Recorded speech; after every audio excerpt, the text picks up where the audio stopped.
Hey there, I'm going to talk tonight about venison. I think something a lot of people don't know what it's like. I have some here in the flour, and I have some over here after it's been rinsed and ready to go into this breading. And then I have a little bit here for the cat who loves raw meat. So venison. So what I'm doing here, this is actually a deer that my neighbor took with his bow and arrow, and because I think they throw a lot of it out, like the tallow, which is the fat that's on the, the thick layer of fat for winter, right? So I just had a thought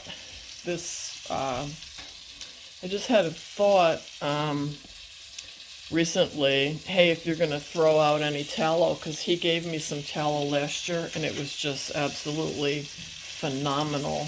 And the grass-fed oil, how can you get any better than that? So I said to him in a message, hey, if you are discarding tallow, because it's a lot of work to get it to the oil stage, I'm your girl. And he said the next day, I have some tallow for you. And not only did he give me tallow, but he gave me both of the back straps. And of course, there's some little bits of meat and stuff on the tallow. And so that's really what this is. It's the edges of where the back strap, you cut it into the fillets, and there's, some odd shapes and stuff. And so I had probably 4 or 5 bags, in other words, pounds, of stew meat. That's what this is. And that's what I'm doing right now. I'm breading these in a little organic flour, King Arthur flour, salt and pepper I'll put on this. And I'm going to brown them. And then once they're brown, I'm going to put a water base, probably a little broth, and I have an organic envelope of gravy mix. I'm going to use that. That will thicken it. It would be a real nice thickener. And we'll eat in about an hour and a half.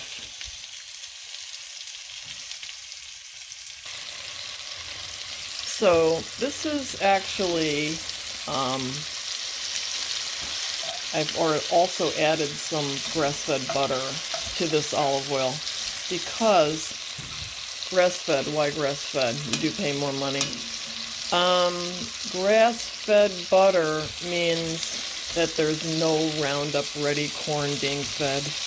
You don't realize that when you get those products and they're not organic, some things are key, like grass-fed. It's key because those products, those animals were fed Roundup Ready corn or silage or whatever, and that ultimately ends up inside you, right?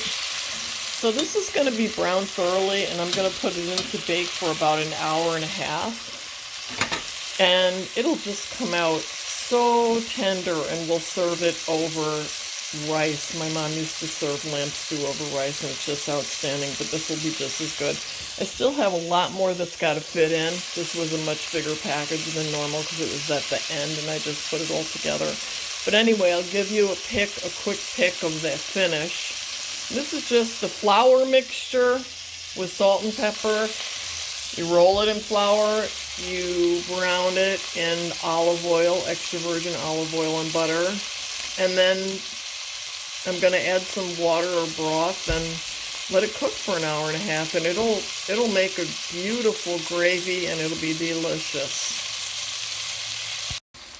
So this is the progress. I've added about 3 large mushrooms.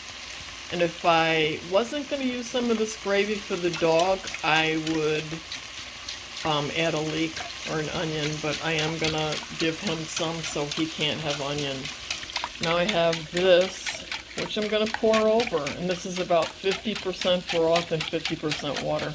If I didn't have this envelope, the brown gravy mix, I would use all broth. But since I have that,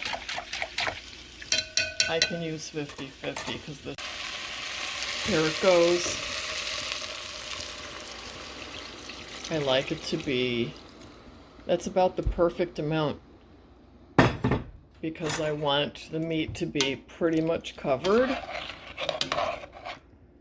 And this is going to go in a 375. In my oven, it's 375. It's 350 in the normal oven. This one is had some hard use, so it's not real accurate anymore. It's going to go in a 350 oven for about an hour and a half.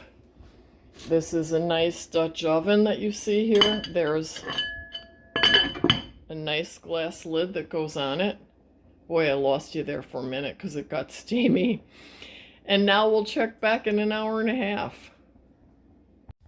I just gave this a little mix, and you can see how thick and delicious it looks, and I would say it's done, which means it's only been in there an hour and 5 minutes. So just about taste testing time. Okay, my rice is done also. So this is the thing about rice. You cook it so that it looks done, but there's still a little tiny bit of liquid on it. And then what you do is put the lid on, shut it off, and let it set for some set time, and it'll be absolutely perfect. This is what it looks like. I'm just about to dish it up. Look at that. Who can resist that?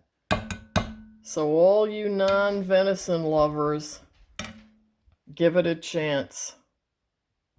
So here's the final presentation, and I can tell you that it's super deluxe, delicious. I'm going to post some stills of the fillets we had the other night, the first night we received this. So anyway, be your best self and do your greatest good. Good night.